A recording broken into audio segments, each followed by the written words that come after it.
ગઢડા પ્રથમ પ્રકરણનું 14મું વચનામૃત. પછી મુક્તાનંદ સ્વામીએ પ્રશ્ન પૂછ્યો છે, શ્રુતિમાં એમ કહ્યું છે જે અંતે યા મતિઃ સા ગતિઃ, એવી રીતે કહ્યું છે જે અંતકાળે ભગવાનને વિશે મતિ રહે તો ગતિ થાય અને ન રહે તો ન થાય, એવો એ શ્રુતિનો અર્થ ભાસે છે.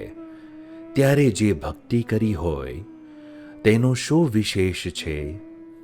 પછી શ્રીજી મહારાજ બોલ્યા છે, જેને સાક્ષાત ભગવાનની પ્રાપ્તિ થઈ છે તેને અંતકાળે સ્મૃતિ રહે અથવા ન રહે તો પણ તેનું અકલ્યાણ થાય નહીં.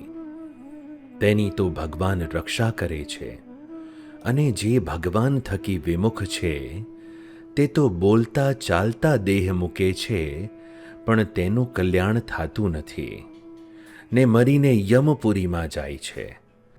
ને કેટલાક પાપી કસાઈ હોય તે બોલતા ચાલતા દેહ મૂકે છે અને ભગવાનનો ભક્ત હોય ને તેનું અકાળ મૃત્યુ થયું, તે માટે શું તેનું અકલ્યાણ થશે ને તે પાપીનું શું કલ્યાણ થશે?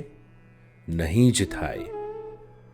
ત્યારે એ શ્રુતિનો અર્થ એમ કરવો છે, જેવી હમણાં એની મતિ છે તેવી અંતકાળે ગતિ થાય છે.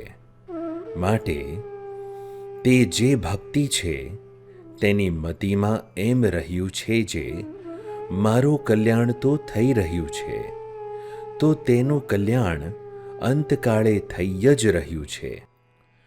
અને જેને સંતની પ્રાપ્તિ નથી થઈ ને ભગવાનના સ્વરૂપની પણ પ્રાપ્તિ નથી થઈ, તેની મતિમાં તો એમ વર્તે છે જે હું અજ્ઞાની છું ને મારું કલ્યાણ નહીં થાય, તો જેવી એની મતિ છે તેવી એની અંતકાળે ગતિ થાય છે.